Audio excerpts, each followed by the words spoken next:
ራሱን ነብይ ነኝ ብሎ ሲጠራ የነበረው ግለሰብ በከፍተኛ የማጭበርበር ወንጀል በዛሬው ዕለት በፖሊስ ቁጥጥር ስር መዋሉ ተሰምቷል። ሰበር ዜና ተሰምቷል። የቀድሞ ፓስተርና የሄሎ ታክሲ ባለቤት የሆነው አቶ ዳንኤል በቁጥጥር ስር መዋላቸውን የአዲስ አበባ ከተማ ፖሊስ ጠቅላይ መምሪያ እንደዚሁም ደግሞ የሙሉ ወንጌል ቤተክርስቲያንና የነብይ መሰረት ታዬ ከባድ ፍጥጫ አነጋጋሪ ሆኗል። ዘማሪት ሀና ተክሌ ደግሞ ዝምታዋን ሰብራ ያስተላለፈችው መልእክት የብዙዎችን ትኩረት የሳቡ ሆኖ አግኝተናል። እነዚህን ሶስት መረጃዎች በዛሬ ፕሮግራማችን ላይ ታደምጣላችሁ። እናንተም ቪዲዮን ላይክ እና ሼር፣ ቻናሉን ደግሞ ሰብስክራይብ ማድረግ አትርሱ እያልን በቅድሚያም ራሱን ነብይ ነኝ ብሎ ሲጠራ የነበረው ዳንኤል ዮሐንስ በከፍተኛ ማጭበርበር ወንጀል ተይዞ በዛሬው ዕለት በፖሊስ ቁጥጥር ስር መዋሉ ተሰምቷል። በዚህ ጉዳይ ላይ የሰማነው መረጃ እናጋራችሁ። ከ127 ሰዎች ላይ ከ130 እስከ 350 ሺህ ብር የተቀበሉ ሁለት ተጠርጣሪዎች በቁጥጥር ስር ውለዋል ያለው ፖሊስ የሄሎ ታክሲ ባለቤት እና ራሱን ነብይ ነኝ ብሎ ሲጠራ የነበረው አቶ ዳንኤል ዮሐንስም ከተጠርጣሪዎቹ መካከል ይገኝበታል። የትራንስፖርት ተሽከርካሪዎችን እናስመጣለን በሚል በ127 ሰዎች ላይ ከባድ የማታለል ወንጀል የፈጸሙ ተጠርጣሪዎችን በቁጥጥር ስር አውሎ ምርመራ እያጣራ መሆኑን የአዲስ አበባ ፖሊስ ጠቅላይ መምሪያ ያስታወቀ ሲሆን ዜጎችን በአነስተኛ ቅድመ ክፍያ የመኪና ባለቤት እናደርጋለን በማለት ከ127 ሰዎች ላይ ከ130 እስከ 350 ሺህ ብር የተቀበሉ ሁለት ተጠርጣሪዎች ላይ በከባድ የማታለል ወንጀል ክስ ምርመራ እየተጣራባቸው እንደሚገኝ ገልጿል።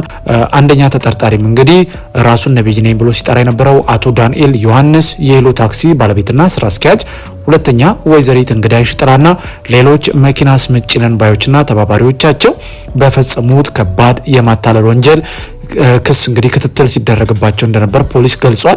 ፖሊስ ግለሰቦቹ ከዚህ ቀደም በተለያዩ ጊዜያት ዜጎችን በማደራጀት በትንሽ ክፍያ የመኪና ባለቤት እናደርጋቸዋለን በሚልና ባልተገባ መንገድ የበርካታ ዜጎችን ሕይወት አደጋ ላይ ጥሏል ብሏል። በአቋራጭ ለመክበር በማሰብ ከደሃው ዜጋ ገንዘብ በመሰብሰብና ያልተገባ ጥቅም ለማግኘት የሚሹ ግለሰቦችም ይሁን ተቋማት ከድርጊታቸው ሊቆጠቡ ይገባል ያለ ፖሊስ መሰል የማታለል ድርጊት ውስጥ በሚገቡ ላይም ተገቢውን ህጋዊ እርምጃ እንደሚወስድም አስታውቋል። እንግዲህ እንደዚህ አይነት የማታለል ወንጀል ውስጥ ደግሞ አንድ ራሱን ነብይ ነኝ ብሎ የሚጠራ ሰው ገብቶ ስንመለከት በእውነት እጅግ የሚያሳዝን ነው። ወዴት እየሄድን ነው የሚያስብል ነው። ወደሚቀጥለው መረጃችን ስንሻገር ደግሞ ተወዳጇ ዘማሪት ሀና ተክሌ ያስተላለፈችው መልእክት የብዙዎችን ትኩረት የሳበው ሆኖ አግኝተናል። ሀና ተክሌም በመልእክቷ ላይ እግዚአብሔር እንደዚህ ይላል፣ በሰው የሚታመን በስጋ ለባሽ የሚመካ ልቡንም ከእግዚአብሔር የሚያርቅ የተረገመ ነው። ኤርሚያስ 17 ቁጥር 5 ወገኖቼ በእግዚአብሔር ላይ የመደገፍ ከእርሱ ስር እንዳለመራቅ ምን ሰላም የሚሰጥ ነገር አለ? የእግዚአብሔር ብቻ ጥገኛ መሆን ዓይንንም ልብንም እርሱ ላይ መጣል እንዴት ያለ ረፍት ነው! የመጣው የሄደ ሁሉ ባጉል ተስፋ ልባችንንም ከፍም ዝቅም ማድረግ ከማይችልበት ቦታ እምነታችንን በእግዚአብሔር ላይ እናደርግ። በጣም እንዲሆኑልን በምንፈልጋቸው ጉዳዮችና ምኞቶች የተነሳ በሚፈጠር ከልክ ያለፈ ጉጉት ብዙ ጊዜ የማይሆን ሰፈር እምነትም ጉልበትም ይባክናል። ውጤቱም እንደሚጠበቀው ስለማይሆን ልብ ይወርዳል፣ መሰበር ይመጣል። የሚያሳርፍ እውነት ግን እንደዚህ ነው። በእግዚአብሔር የተከፈተ ነገር በማንም እጅ አይዘጋም፣ በእርሱ የተዘጋውም በማንም እጅ አይከፈትም። ያመንነው ይታመናልና እርሱ በወደደው መንገድ ይምራን ያደርሰናል። ካላስፈላጊ ትግልና ዋጋ መክፈል ያድነናል። በስጋ ለባሽ ተማምኖ ብዙ ሰው አፍሯል።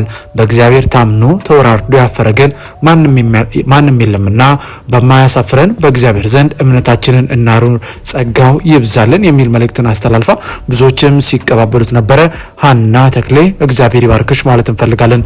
ወደ ቀጣይና ወደ መጨረሻው መረጃችን ስንሻገር ደግሞ ሙሉ ወንጌል ነብይ መሰረት ታዬ ሐሰተኛ ነብይ ነው አለች እያለ የሚጀምረው የግሎሪ ቻናል ዘገባ በንግግራቸውም ለአገልግሎት 70 ሺህ ብር ቅድመ ክፍያ ጠየቁ ሲሉ የገለጹ ሲሆን በኢትዮጵያ ሙሉ ወንጌል ቤተክርስቲያን የአረካ እናት ሙሉ ወንጌል ቤተክርስቲያን ባዘጋጀችው ኮንፈረንስ ላይ በቤተክርስቲያኗ መምህር መጋቢ በጉባኤው መሰረት ታዬ ሐሰተኛ ነው፣ ነብይነቱን ስለማላምን የሚጠራበትን ትቼ አንተ ብዬ አወራሁት።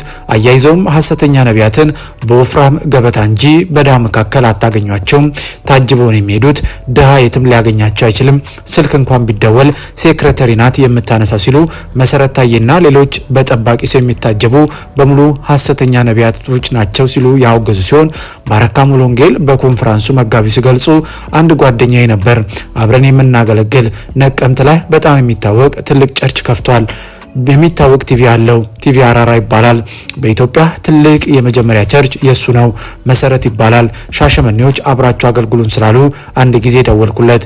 ሄሎ ተስፋ አለኝ። እኔ ደግሞ በነብይነቱ ስለማላመን እንዴት ነህ መሲ አልኩት፣ ነብይ የሚለውን ትቼ። ከዛም ሻሸመኔ ላይ አንድ ላይ አገልግሉን ብለውናል፣ ጊዜ አለ ወይ መቼ ነው የሚመች አልኩት። እሱም ተስፍሽ አንተ ስለሆንክ እንጂ እኮ ስልኩን ያነሳሁት ቀጥታ ወደ እኔ አይነገርም፣ ሴክሬታሪ አለች፣ መጀመሪያ አካውንቱ ላይ 70,000 ብር ይገባል፣ የዛኔ ነው የምንሄደው፣ አንተ እስካሁን ጡል እያልቅ እንደዛው ነው ያለኸው፣ ያ ደረጃ ቀርቷል አለኝ ሲሉ በሙሉ ወንጌል በአረካ እናት ቤተክርስቲያን ለቀናት ሲካሄድ በነበረው ኮንፈረንስ መጋቢው በቪዲዮ ጭምር መልእክት አስተላልፏል። ቪዲዮውን ተመልክተን እንመጣለን። ነገር ግን በዚህ ጉዳይ ላይ ነብይ መሰረት ታዬ ያለው ነገር የለም። እውነት እንደተባለው እንግዲህ መሰረት ታዬ ይህን ብሏል ይህን አላለም ብለን መደምደም ባንችልም ከሱ ግን ምላሹን መስማት የግድ ይላል። ምክንያቱም እኛ ነብይ መሰረት ታዬ እግዚአብሔር እንግዲህ በሱ ተጠቅሞ ብዙ ነገርን ሲሰራ ተመልክተናልና ምናልባት እንግዲህ ፓስተሩ ያሉት ነገር እውነት ይሁን እውነት አይሁን ያረጋገጥነው ነገር ባይኖርም እስቲ የፓስተሩን መልእክት ግን ተመልክተን እንመለስ። ሐሰተኛ ነቢያትን በወፍራም ገበታ ላይ እንጂ በድሃ መካከል አታገኟቸውም። ታጅበው ነው የሚሄዱት። ድሃ የትም ሊያገኛቸው አይችልም። ድሃ የትም አያገኛቸው። ስልክ እንኳን ቢደውል ሰክሬተሪ ናት የምታነሳው። አንድ ጓደኛ የነበር አብረን የምናገለግል ነቀምት ላይ ትልቅ ቸርች ከፍተዋል። በጣም የሚታወቅ ቸርች አለው። ቲቪ አራራ ይባላል። በኢትዮጵያ የመጀመሪያ ትልቅ ቸርች የሱ ነው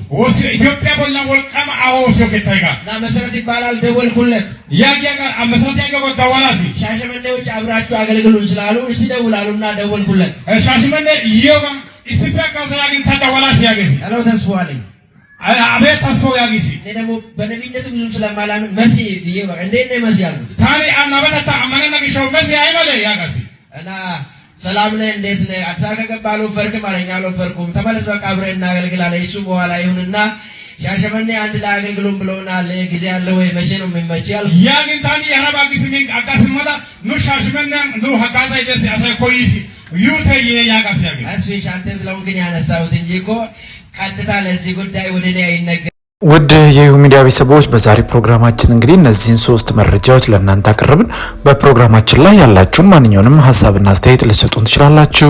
እኛም ደግሞ ብትሰሟቸው ብታውቋቸው ያልናቸውን ጉዳዮች በአዲስ አቀራረብና ይዘት ወደ እናንተ ማቅረባችንን እንቀጥላለን። የምንለቃቸውን ቪዲዮዎች ላይክና ሼር፣ ቻናሉን ደግሞ ሰብስክራይብ ማድረጋችሁን አትርሱ እያለን በእርግጥ በምንሰጣችሁ መረጃዎች አምናችሁና ፈቅዳችሁ ከ31 ሺህ በላይ ሰብስክራይበርስ እንድንደርስ ስላገዛችሁን ምስጋናችን ላቅ ያለ ነው። በሚቀጥለው ብትሰሟቸው ብታውቋቸው ባልናቸው አዳዲስ መረጃዎች እስከምንገናኝ በያላችሁበት የዓለም ጥግ የጌታ ሰላምና ፍቅር ከሁላችሁ ጋር ይሁን እያለን በዚሁ ተሰናበትን። መልካም ጊዜ ይሁንላችሁ።